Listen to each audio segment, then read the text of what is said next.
తమ హయాంలో రైతు బంధుని 10 రోజుల గ్యాప్లోనే రైతుల అకౌంట్లలో వేశామని కేసీఆర్ అంటే తాము కేవలం 9 రోజుల గ్యాప్లోనే రైతు భరోసా డబ్బులేసేశాం అంటున్నారు సీఎం రేవంత్. ఆ రోజు నేను చెప్పిన వీళ్ళు కనుక గెలిస్తే ఈ దుర్మార్గులు వీళ్ళ గుండె లోపల తడి లేదు, వీళ్ళు రైతు బంధుకు రామ్ రామ్,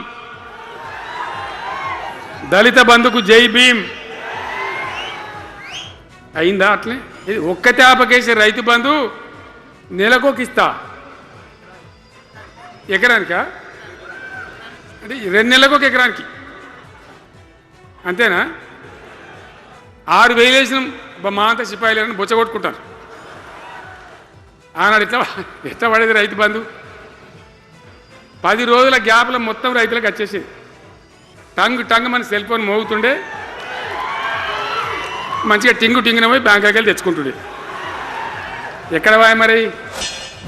సంవత్సరం తిరిగే లోపలనే 25,35,000 మంది రైతులకు 21,000 కోట్ల రూపాయల రైతు రుణమాఫీ చేసి రైతులను రుణ విముక్తులను చేసిన చరిత్ర ప్రజాపాలన కాంగ్రెస్ పార్టీది. ఈ రోజు దేశానికే మనం ఆదర్శంగా నిలబడ్డాం.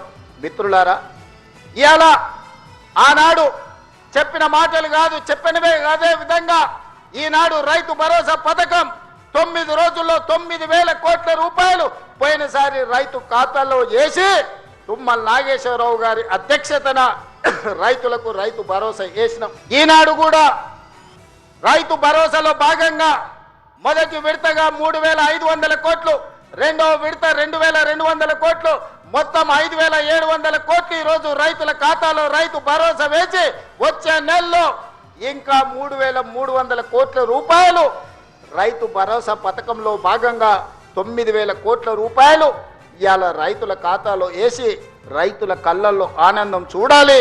వ్యవసాయం దండగ కాదు, వ్యవసాయం పండుగ చేయాలని ఒక గొప్ప సంకల్పంతో ఈనాడు ఇక్కడ మనం ఈ కార్యక్రమం తీసుకున్నాం. మిత్రులారా,